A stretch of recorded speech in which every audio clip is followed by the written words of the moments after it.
Hello आणि नमस्कार मंडळी. मी सोनाली आणि माझ्या बाजूला बसलेला माझा मुलगा शौर्य. तर कसे आहात तुम्ही सगळेजण? तर स्वागत करते तुमचं माझ्या मी आणखीन एका डेली व्लॉगमध्ये. तर हे बघा, आज खूप दिवसातून साडी घातली होती. तर चला म्हणलं म्हणजे 2 दिवस झाले व्हिडिओ पोस्ट वगैरे नव्हता केला, कारण ना मला खूप लोड आला होता सगळ्या गोष्टींचा आणि मग ते व्हिडिओ पोस्ट करायचं राहून गेलं. तर चला, आज आता आपण काय काय करतो दिवसभरात ते सगळ्या गोष्टी तुम्हाला सांगते. तर हे बघा, पिलूच्या पप्पावरून कामावरून येताना त्यांनी काय केलं होतं, येताना हा नागवेलीचा वेल आहे ना, तो आणला होता. म्हणजे आपण खायची पानं म्हणतो की नाही ते. तर आता नवरत्न जेव्हा असतं की नाही, म्हणजे घरात आपल्याला पूजा अर्चेला कधीही विड्याचं पान लागतं. तर ते त्यांनी आणलं होतं ऑफिसच्या तिथून ना, आजीकडून, त्या मागून, म्हणजे ऑफिसच्या शेजारी घर आहे त्यांच्याकडून ते, म्हणजे ऑफिसच्या तिथं आहे ना, खूप छान छान असं म्हणजे झाड आहेत. सुपारीचं झाड आहे, त्याच्यानंतर ना परत ना ह्याचं फणसाची झाडं आहेत, आंब्याची झाडं आहेत. खूप जास्त झाडं आहेत बरं का त्यांच्याकडे, आणि खूप मस्त असं स्वतःची जागा असल्यामुळे 4-5 गुंठ्यातनं मस्त असं त्यांचं घर आहे. मी पण एक वेळ ऑफिसच्या तिथे गेलते ना, तेव्हा बघितले. तर त्यांच्याकडून हे मागून आणलं होतं पानाचं वेल.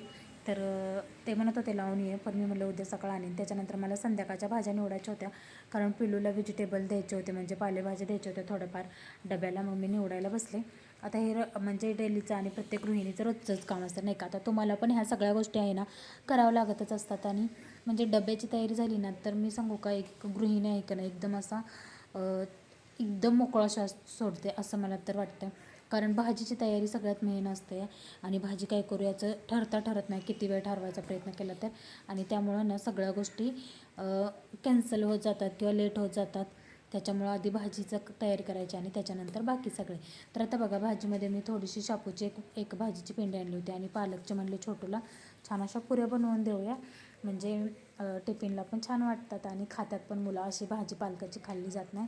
तर मी डबे काढत होते फ्रीजमधून, आणि मी भाज्या नीट केल्या ना, तर जे कंटेनर मी मागवलेले आहेत ना मिशोवरून, तर त्याच्यामध्येच ठेवून देत असते. कारण की या सगळ्या भाज्या आहेत ना, खराब होत नाही. तुम्ही 8 दिवस ठेवा, 15 दिवस जरी राहिल्या ना, म्हणजे टोमॅटो किंवा हे असे, तर ते खराब होत नाही. पालेभाज्या खराब होतात, पण टोमॅटो, वांगी, घेवडा या नीट केलेल्या भाज्या आहेत का नाही, त्या 15 दिवस जरी राहिल्या ना, तर अजिबात काय होत नाही त्यांना.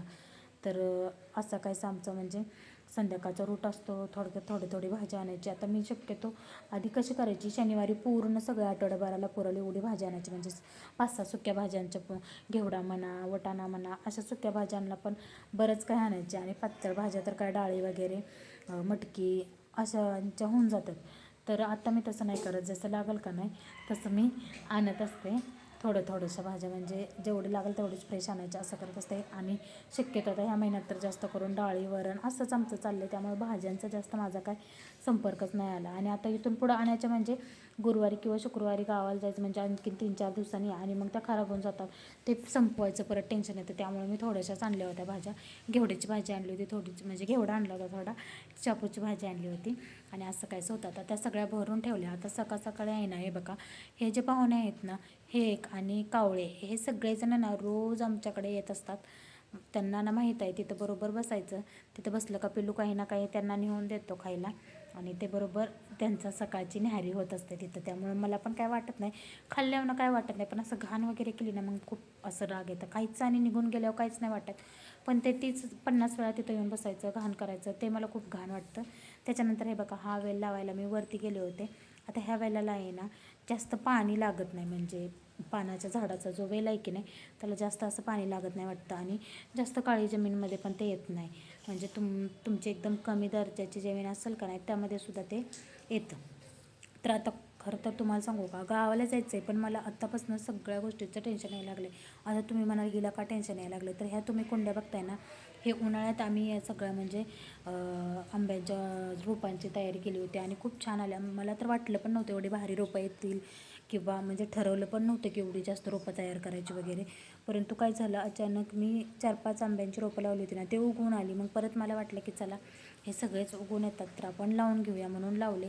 आणि त्याच्यानंतर फणसाचं पण आमच्या इकडं गावाकडनं फणसाचं मी कवचित एखादं झाड बघितलं आहे, आणि आलं आहे पण त्यांच्या तिकडं. तर चला म्हणलं ट्राय करूया, येते का बघूया, फळं वगैरे लागतात का ते बघूया. कारण हे झाड आहे ना फणसाचं, एकदम फास्ट वाढतं. त्याला जर चांगल्या पद्धतीनं पाणी वगैरे मिळालं ना, तर एकदम भारी आणि मस्त वाटत पण नाही की हे 3-4 महिन्याचं झाड आहे असं एवढं फास्ट, म्हणजे त्याला ग्रोथ खूप जास्त असते. तर चला म्हणलं एवढं ट्राय करून बघूया. आणि असं मनी ध्यानी पण नव्हतं की एवढी सगळी झाडं आपण भाड्याच्या घरात असून पण लावू आणि हे होईल. पण मी आता यांना म्हणणं की आपला असा पण योग आला ना घरी जायचा, तर आपण ते काय करूया, घरी घेऊन जाऊया गावाला. आणि मग ते आत्ता ह्या दिवसात कसं, ह्या दिवसात जर लावली ना आपण, तर गौरी गणपतीला पाऊस असतो, परत नवरात्रीत पाऊस असतो, या सगळ्यांच्या म्हणजे ह्यानं ना छान असे लागून निघतील जमिनीमध्ये सुद्धा आणि फास्ट असे त्यांचीसुद्धा ग्रोथ होईल. आता बघा एवढी सगळी मी म्हणजे वरून कामं वगैरे करून आली, त्याच्यानंतर पिलूला घेऊन आली वर, तिथे वेल लावून घेतलं. त्याच्यानंतर ना झाडांना आता 2-4 दिवस झालं पाऊस नव्हता ना, त्यामुळं पाणी पण होतो नाही आले. आणि पिलूला घेऊन आल्यानंतर बघा पिलूचं काय कांड चाललं आहे, त्याला हे अशा पद्धतीचं कॅट बनवायचं होतं. आता मी सांगत होते की जे वहीचंच पान असतं का नाही त्याचं बनवू आपण, म्हणजे वहीच्या पानाचं बनवलं तर काय होतं, होमवर्क तर आहे.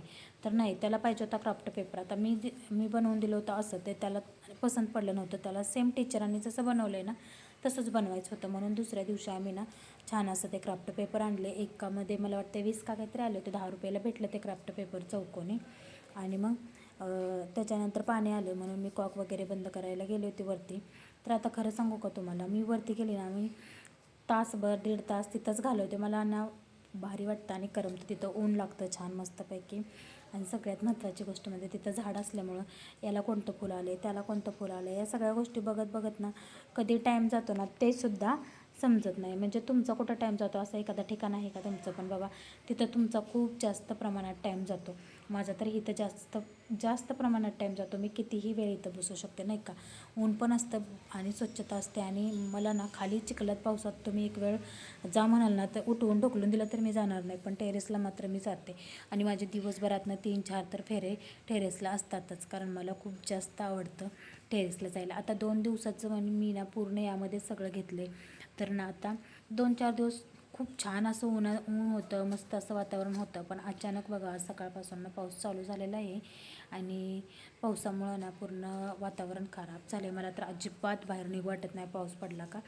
तर बघा हे जे सगळे एवढं दिसतंय ना माझ्या मागचं, हे जेव्हा 2019ला मी इथं आलते की नाही, तेव्हा माझ्याकडे एक ताट, एक वाटी, एक तांब्या असं म्हणजे छोटंसं एका ठिक्यामध्ये बसल ना, एका पोत्यामध्ये एवढंसं संसार होता. आणि आता तुम्ही बघू शकता हे सगळं ना 7 वर्षात कसं कसं उभं केलं आहे ना, ते मला माहीत आहे. म्हणजे कसं कसं दिवस काढून आम्ही हे सगळं केले ना, ते मला खरंच आठवलं तरी खूप खूप जास्त वाईट वाटतं. आणि आता एवढं सगळं घर भरलेलं बघून ना मला खूप भारी वाटतं. जेव्हा आम्ही रूम वगैरे बघायला जायचो ना, तेव्हा सामान हे बघितलं ना, किंवा मला शेजापाजाऱ्यांसोबत मैत्री करू वाटत नसायची, का तर माझ्याकडे सामान नव्हतं, ना कोणती वस्तू होती, ना काहीच नव्हतं. खूप वाईट वाटायचं तेव्हा. आणि त्याच्यामुळे मी जातच नसायची कोणाकडं आणि जास्त करून कोणासोबत मैत्रीसुद्धा करत नसायची. तर मी याची डिटेल स्टोरी आहे ना तुम्हाला उद्याच्या व्हिडिओमध्ये सांगेल. तर आत्ता इथंपर्यंत बाय बाय, चलो.